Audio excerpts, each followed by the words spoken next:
évidemment, je me suis retrouvé en excès de vitesse. Je suis en mode normal, hein. J'ai ni mis le mode sport Ouais. et encore moins le mode GT. Il y a de l'accélération. Ah, c'est scotchant. Ah, c'est un truc de fou. Et on est véritablement catapulté, on est satellisé comme diraient certains. Tu achètes un véhicule de monsieur et madame tout le monde, entre guillemets, d'une marque généraliste, Ouais. sauf que tu as la fiche technique d'une supercar. Bonjour à tous les amis et bienvenue dans cette nouvelle vidéo d'essai Motors. J'espère que vous allez bien.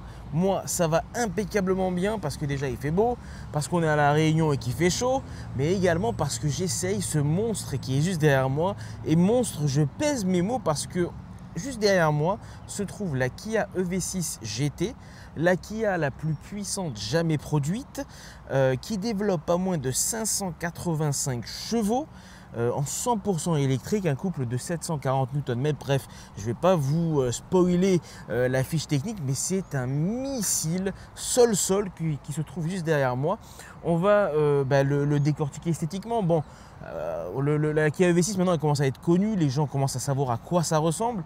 Donc c'est cette ligne cette ligne de missile qui est juste derrière moi. On va revoir ça un petit peu en détail ensemble, voir les petits éléments distinctifs qui la distinguent de la version ordinaire. Et puis enfin on ira faire l'essai dynamique de cette voiture dynamique. Et je peux vous dire que je me suis régalé depuis que je l'ai prise en main.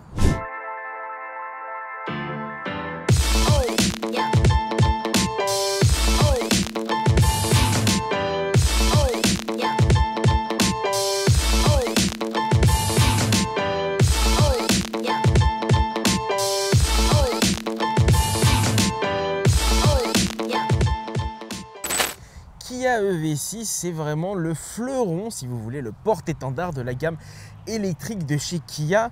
Depuis sa sortie, la voiture a été élue voiture de l'année, c'est un réel succès. Elle laisse personne indifférent, elle a une bouille qui est reconnaissable parmi 1000.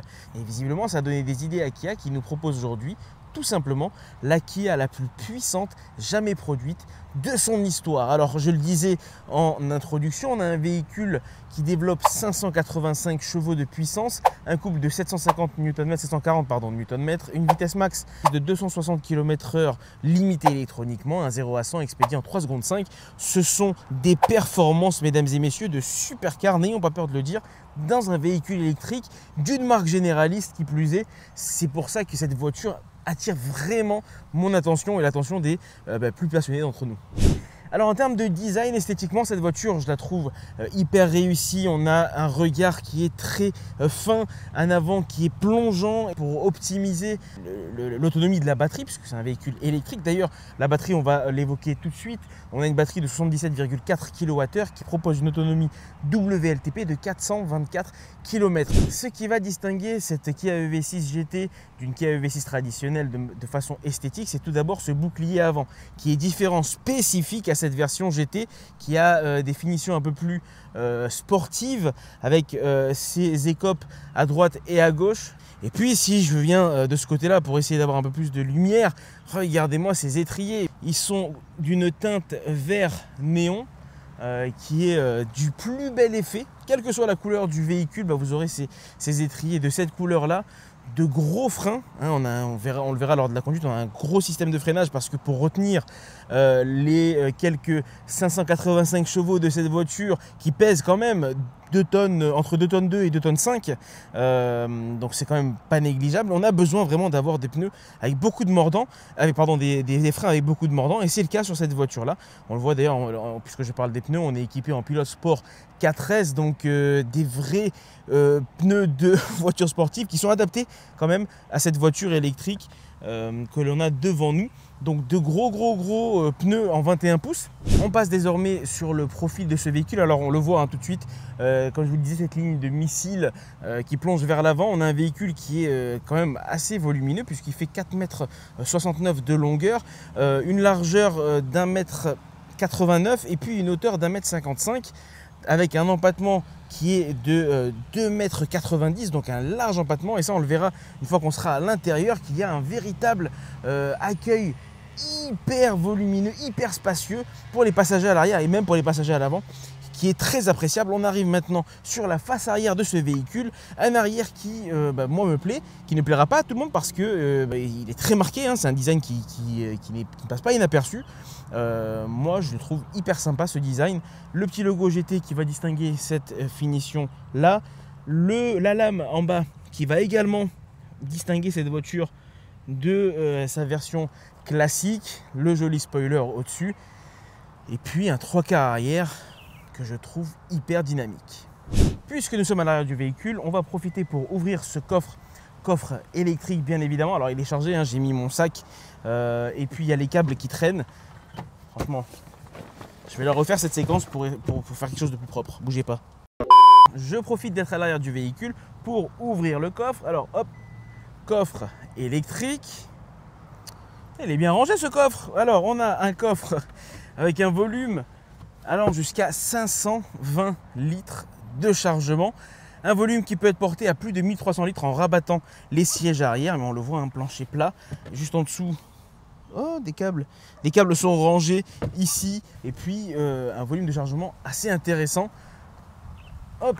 Mais ce qu'il y a de plus intéressant, ça va être l'intérieur. Je vous le disais, 2,90 m d'empattement. On va aller tester ça parce que en tant que passager arrière, on est hyper bien.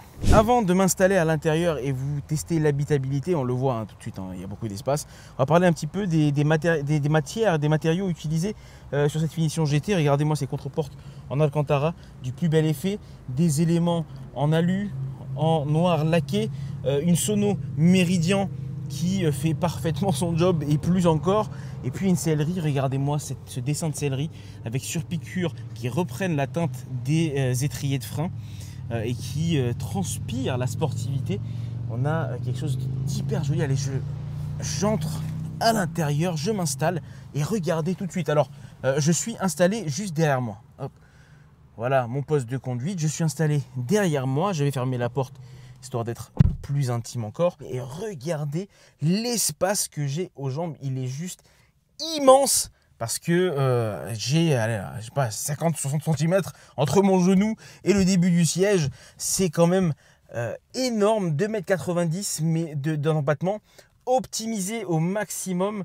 Une sellerie qui est bien accueillante. Alors la garde-toi, elle est un peu courte, mais parce qu'on a une ligne descendante vers l'arrière. Je fais 1,75 m, moi je suis pas gêné, j'ai encore bien 15 cm au-dessus de la tête. Et au niveau des jambes, on est large. Regardons ici, on a des branchements USB type C. Et puis juste en dessous, là, on a hop, une véritable prise. Alors ça c'est intéressant, qui va vous permettre de brancher, je sais pas moi, vos glacières, une multiprise, installer une PlayStation à l'arrière. Voilà, tout ça c'est possible et c'est faisable avec cette Kia EV6. Qui est hyper confort à l'arrière et hyper confort à l'avant. On va se jeter un petit coup d'œil maintenant. Nous voici maintenant confortablement installés à l'avant de ce Kia EV6. On note la présence d'un toit ouvrant. On peut regarder un petit peu ce qui se passe devant nous. On a deux écrans devant nous, déjà 100% digitaux, avec l'écran d'instrumentation et écran d'infodivertissement, tous deux d'une dimension de 12,3 pouces. Okay, hyper complet, Apple CarPlay, Android Auto. Vous le voyez, 22% de batterie, 75 km d'autonomie. C'est parce qu'en réalité, j'effectue la présentation du véhicule après avoir fait l'essai. Ok, on est en fin de journée, j'ai fait les choses à l'envers. Mais bon, je recule un petit peu, jette un coup d'œil à ce volant. C'est le volant, c'est les nouveaux volants de Kia avec petite surpiqûre. Hop, je remonte, petite surpiqûre sur le haut du volant et puis ce petit bouton bien sympathique qui cache 585 chevaux qu'on expérimentera, que j'ai expérimenté du coup et que je vais vous montrer un peu plus tard. Ici on a le bouton Drive Mode, 3 modes de conduite supplémentaires, Eco, Normal, Sport. Cette petite barre là on l'aime bien, on la trouve depuis quelques modèles sur Kia et chez ses cousins également. C'est cette barre hyper intuitive qui nous permet, en appuyant ici, cette barre change d'utilité. Elle passe ici du réglage de la clim. Donc là, je mets à une température plus ou moins élevée. Là, je peux régler l'intensité de la ventilation, etc. Ou alors en réappuyant ici, on passe sur un menu média qui va me permettre de gérer par exemple le volume de la radio ou encore de passer d'une chanson à l'autre, etc. Utiliser mon téléphone.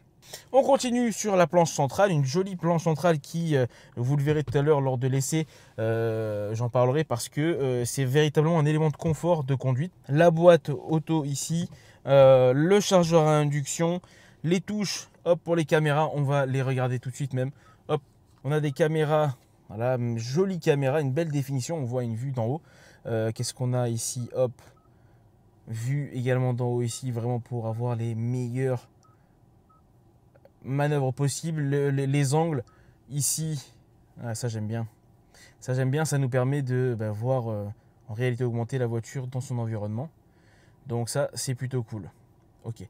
Pas de caméra avant sur cette version là que j'essaye aujourd'hui, mais j'imagine que ça doit être en option et que c'est disponible. Alors évidemment cette voiture est équipée de la technologie, je le dis, V2L, véhicule to load, qui va nous permettre d'utiliser cette Kia EV6 comme un générateur d'électricité. Si j'ai besoin d'aider un ami qui n'a pas trop chargé son véhicule électrique, ou si j'ai une coupure d'électricité et des intempéries de malade à La Réunion, on n'a plus d'électricité, on peut toujours brancher son frigo grâce à cette Kia EV6.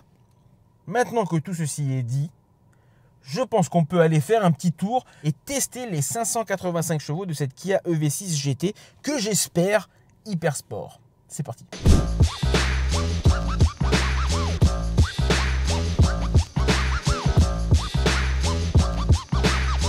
Allez, c'est parti les amis pour l'essai routier de cette Kia EV6 GT. Avec la particularité que ça va être un essai un petit peu spécial, vous l'avez compris, c'est un véhicule assez exclusif. Et donc par conséquent, ce qui va m'intéresser, c'est vraiment le dynamisme de sa conduite. Je vais vous faire un topo, bien évidemment, vous me connaissez, sur l'aspect technologique. On a une voiture qui est à la pointe de la technologie comme l'est la Kia EV6 traditionnelle. On a cette double dalle numérique devant nous, 100% digital, qui fait déjà le premier pas vers quelque chose hyper moderne. Ajoutez à cela l'ensemble des ADAS qu'on peut attendre d'une voiture à la pointe de la technologie, donc régulateur de vitesse adaptatif, limiteur de vitesse, aide au maintien dans la voie, conduite semi-autonome de niveau 2, avertisseur d'angle mort, caméra incrustée dans le rétroviseur et qui vous projette sur l'écran d'instrumentation l'angle mort de la voiture. Donc vraiment tout ce qui va vous faciliter la vie lors de votre phase de conduite est présent à bord de cette Kia EV6 GT. Maintenant qu'on a fait un point sur la technologie embarquée, faisons un point sur le confort à bord parce qu'on est hyper bien installé, très confortablement dans ces sièges baquets juste sublimissimes. Le maintien il est au point. Et puis ensuite on a cette planche centrale qui abrite la charge à induction, le sélecteur de vitesse, etc. qui nous permet d'avoir une conduite vraiment très relaxe et de se poser tranquillement comme ça, voilà. Pour nos trajets du quotidien, c'est vraiment agréable. Cette Kia EV6 GT, je l'ai dit, elle développe 585 chevaux pour un couple de 740 Nm. Elle abat le 0 à 100 en 3 secondes 5, le 0 à 200 en 13 secondes. C'est vraiment des performances de supercar. Elle est limitée électroniquement en termes de vitesse max à 260 km/h. Avec une telle patate en 100% électrique, c'est-à-dire couple disponible immédiatement, Kia a équipé forcément sa voiture de 4 roues motrices qui vont lui permettre d'être beaucoup plus stable et de mieux accrocher la route. Ça va nous éviter de nous envoler, de nous retourner avec une voiture aussi puissante. Et si vous êtes déjà passé par l'expérience électrique, vous savez les sensations que vous pouvez avoir dans le ventre lorsque d'un coup vous accélérez et que vous sentez que la voiture vous scotche au siège. Et dites-vous que sur cette Kia EV6 GT on a cette sensation mais x 1000, d'accord. La voiture elle nous scotche véritablement dans nos sièges, alors des beaux sièges baquets encore une fois, donc ça c'est une bonne chose, mais on est véritablement catapulté, on est satellisé comme diraient certains avec Kia EV6 GT. Vous êtes satellisé. Allez, étant donné qu'on est dans une voiture dynamique, que je suis dans le nord de l'île, je profite de la magnifique route de la montagne avec les rampes de la montagne pour tester le dynamisme justement de cette voiture. On aura l'occasion également de le tester avec Pascal sur la route du Maïdo. Je vous incrusterai le passage juste après, mais là déjà, voilà, ça va me permettre moi d'expérimenter cette puissance. Et tout de suite, voilà, on est dans... Voilà, la voiture, elle monte très vite, vous avez compris. Pourtant là, je suis en mode éco, donc ça monte très vite, ça freine très fort. Et ça, c'est très bien puisque en plus d'équiper la voiture de 4 roues motrices, Kia a également équipé sa voiture avec des freins qui ont du mordant. C'est très solide et c'est parfaitement adapté à la puissance de ce véhicule-là au final.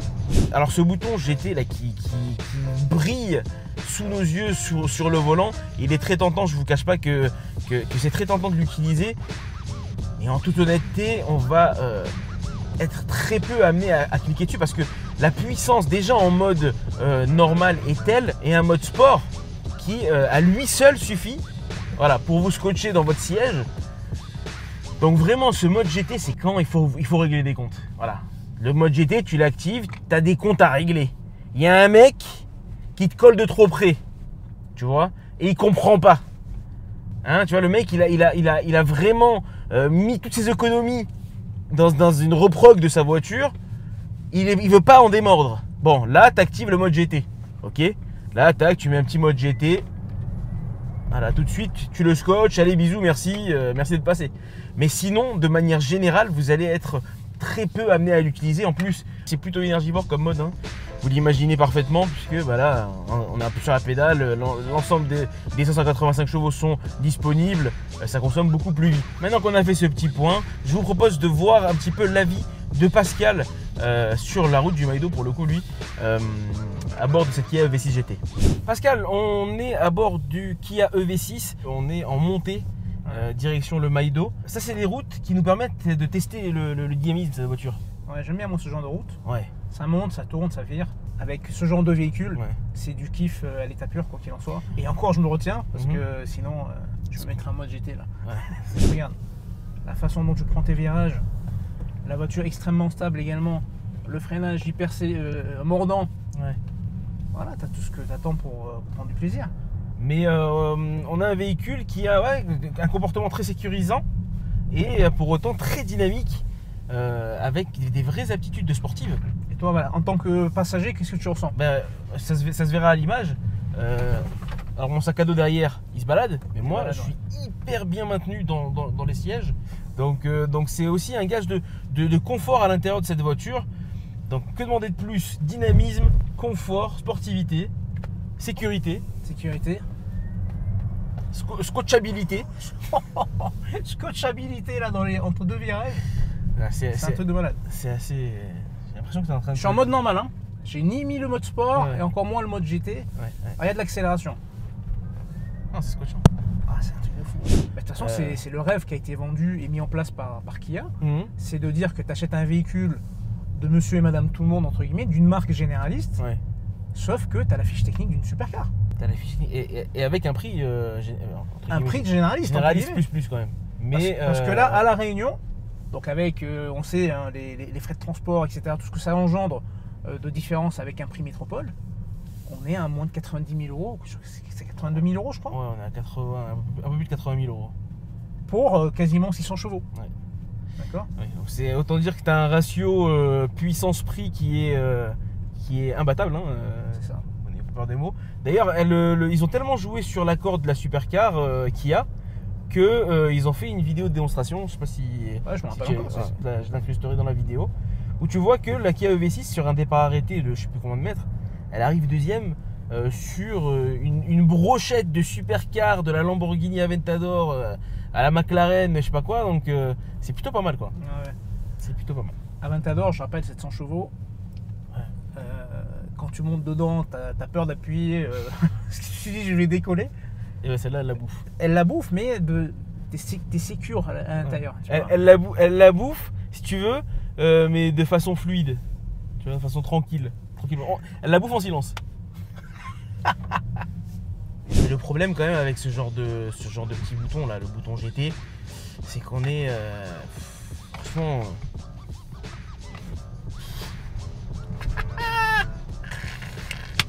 C'est qu'on a toujours envie d'utiliser. Oh là là. Le petit coup, le shoot. Alors autre endroit pour tester également le dynamisme de cette voiture, c'est bien évidemment la route du littoral. Alors, nouvelle route du littoral, on est limité à 90 km/h. Vous l'aurez compris, le mode GT, en une fraction de seconde, on est au-dessus de la limitation. Donc je ne vais pas m'amuser à ça. Par contre, on va pouvoir tester un petit peu des petites accélérations. Ok, on va essayer de voir, je vais essayer de vous faire ressentir à travers la caméra la différence entre les différents modes de conduite. Donc là, je suis en mode éco. Ok, mode éco, je roule tranquillement. Je vais presser sur l'accélérateur, vous allez voir ma réaction et je vais monter crescendo. D'accord? Donc là, on est en mode éco. Très bien. Vous êtes prêts? Voilà. Là, accélération de quelques secondes, on sent, ça monte progressivement, c'est sympa. On passe maintenant en mode normal. Le mode normal, déjà moi, j'ai ressenti une différence. D'accord?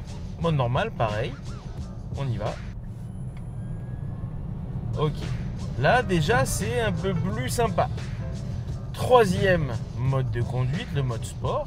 Ok. La voiture également change. Ce qui est marrant, c'est que l'autonomie qui est affichée sur mon compteur elle diminue en fonction du mode de conduite activé. J'y vais. Ok. Bon, déjà, il y a carrément une vraie différence entre les deux précédents modes. Et maintenant, j'active le mode GT. L'ESC est désactivé automatiquement. Vous êtes prêts? C'est parti. Hop, mets les deux mains quand même. Voilà. Évidemment, je me suis retrouvé en excès de vitesse. Vous l'aurez compris. Je ne vais pas vous mentir, vous dire oui, non, j'ai été un petit excès de vitesse. Mais c'est immédiat en fait.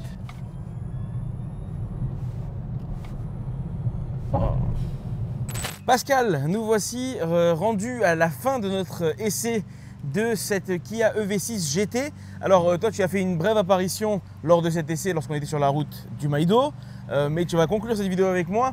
Qu'as-tu pensé de cette Kia EV6 GT? Bah écoute, cette courte apparition m'a permis quand même de profiter des qualités, on va dire, dynamiques et sportives de la voiture. Ouais. Dynamique parce qu'elle a un châssis de malade, parce qu'elle tient la route comme pas possible dans les courbes. Ce qui est plutôt étonnant et plutôt, c'est une agréable surprise compte tenu de son poids qui est plus de 2 tonnes, quasiment 2 tonnes 5. Ouais, mais justement, moi je suis pas trop d'accord justement sur le fait que c'est pas étonnant. Enfin pour moi c'est pas étonnant parce qu'elle a un centre de gravité qui est bas. Ouais. Elle est large. Ouais. Les roues. Ouais, c'est des grosses roues, 4 roues motrices. C'est une 4 roues motrices. Ouais. Et c'est une 100% électrique, donc elle a de la patate dès que tu veux, quand tu veux, à la moindre, au moindre effleurement de la pédale d'accélération. Ouais, c'est vrai. Ça, c'est extrêmement agréable. Et puis la puissance de 580 et quelques chevaux. Ouais. Voilà, tu es scotché. Déjà qu'une voiture électrique classique, tu es scotché assez rapidement au siège quand même, mais là, t'as faim de décoller après. Non, moi, j'attendais de faire l'essai parce qu'on avait déjà essayé la version classique de base, c'était très sympa, mais là, c'est un autre monde. Hein. C'est une voiture sportive cachée dans une berline en fait. La petite contrepartie, parce que bon, c'est un véhicule, je l'ai dit lors de l'essai, qui a une batterie de 77,4 kWh, qui offre une autonomie grosso modo de 430 km WLTP. Ouais. Clairement, lorsque tu actives ce mode GT, bon là l'autonomie elle est… tu flingues les 400 km. Elle se fait flinguer forcément. Constatation personnelle de notre essai, on est autour des 22 kWh au 100 km en consommation réelle. À La Réunion parce qu'on s'est beaucoup amusé vraiment avec le mode GT. Et surtout après on est monté. Hein. Et puis on est monté. Beaucoup de montées. Ouais. Le Maïdo, les gens qui connaissent savent que exactement. Ça met à rude épreuve les voitures électriques, c'est normal. Exactement. Mais encore une fois, c'est le genre de voiture qui va te permettre, quand tu as envie de t'amuser, de t'amuser. Ouais. Et quand tu veux rouler pépère et effectivement arriver à 400 et quelques kilomètres, voire même plus d'autonomie, de te mettre en mode éco, de faire que du plat. Voilà. Elle permet de faire les deux en fait. Toi tu dis ouais c'est pour se faire plaisir, mais je disais moi lors de l'essai pour régler des comptes aussi. C'est-à-dire que cette voiture va pouvoir régler des comptes. Tu vises certaines marques en particulier? Non, aucune marque, mais ça va remettre des pendules à l'heure. Donc il y a de quoi se faire plaisir. Après, en termes de design, on ne va pas s'épancher trop longtemps parce qu'on a déjà fait l'essai de la Kia EV6 traditionnelle. De toute façon, cette voiture-là, voilà. Depuis qu'elle a été présentée, elle a beaucoup séduit au niveau de l'avant parce qu'il est vraiment super bien dessiné, très joli. L'arrière est très particulier, donc c'est ce qui fait le plus jaser, on va dire. Ouais. Elle a pourtant décroché quand même le titre de voiture de l'année il y a quelques temps, enfin à sa sortie. Donc c'est quand même pas mal. Je souligne là avec ce beau temps qu'on a aujourd'hui, le bleu, enfin de l'angle où je suis moi, surtout la caméra, il est sublime. Ouais, il est beau, c'est un beau bleu. Et le vert néon là sur le Sur les étriers, voilà, ça lui va bien. Très sympa, effectivement. Alors dernier élément, on le disait lors de l'essai Pascal, on est sur un véhicule qui a un rapport prix-puissance qui est presque imbattable. Ouais. Parce qu'on a quasiment 600 chevaux pour un petit peu plus de 80 000 €. Alors prix réunion bien évidemment, hein, donc avec tout ce que ça engendre comme surtaxe. Donc on est rendu ici autour de 82 000 € Ouais. Bah, pour cette Kia EV6 GT. Aujourd'hui, si tu veux comparer des véhicules qui ont une puissance équivalente, Ouais. la plupart du temps, ça va être du thermique ou alors du micro-hybride. Hein, sur les supercars, aujourd'hui, il y a de l'hybridation qui est quand même petit à petit intégrée dans ces véhicules-là. Mais tu vas te retrouver avec des malus, surtout là sur l'année 2024. Exactement. Micro-hybride ou pas micro-hybride, là ça va casquer. Ouais. Et là, le malus, bah, il n'y en aura pas. Il n'y en a pas. Donc forcément, tu vas être... Il n'y en a pas pour l'instant. Pour l'instant. Ça viendra. On prévoit les politiques dans les prochaines années. Mais c'est un rapport quasi imbattable. Hein. Oui, non, mais de toute façon, oui, non, mais clairement, là, en plus, tu l'as évoqué, c'est vrai que j'avais oublié cette histoire de malus 2024. Il y en a, ils vont pas l'oublier. Où le malus, voilà, il sera plus plafonné. Donc là, vas-y, c'est open bar. Donc les voitures sportives, mais même pas sans tomber dans la hypercar, hein, mais même une petite voiture un peu dynamique, citadine, sportive, ça va devenir hors de prix. Et les véhicules lourds, donc les gros SUV, pareil. En plus de la puissance, ils vont être encore plus taxés sur le poids. C'est parce qu'on était à une limite, quand tu étais taxé à partir de 1800 kg, ça va tomber à 1600 kg. Ouais. Ensuite, l'année d'après, il y aura des paliers. Donc on aura l'occasion d'en reparler, je pense. On va faire une vidéo spéciale voilà, exactement. Au sujet des malus sur 2024, comme ça au moins vous aurez toutes les infos. Mais juste pour souligner que ce genre de véhicule-là, la Kia EV6 GT en particulier, ouais. Voilà, ça va être vraiment un très bon compromis. Exactement. Pour les gens qui veulent faire très plaisir, ouais. tout en maîtrisant le budget, quoi. Les amis, cette vidéo est désormais terminée. Je vous remercie d'avoir suivi. C'est l'oiseau là qui m'empêche de terminer. Je vous remercie d'avoir suivi cette vidéo jusqu'à la fin. Je vous invite à liker cette vidéo parce que c'est important pour nous, parce que ça booste les vidéos, ça nous permet d'être un peu plus visible encore. N'hésitez pas à commenter parce que j'ai appris, mais bon ça on s'en doutait, que les commentaires ça a encore plus d'impact sur le... Ah ouais? C'est le référencement? Sur le référencement. Effectivement, ouais. Ça fait en sorte que YouTube te mette un petit peu plus en avant. Exactement. On vous dit à très bientôt sur la chaîne Motor pour un prochain essai. Prenez soin de vous et de vos familles. On se dit à plus. Ciao.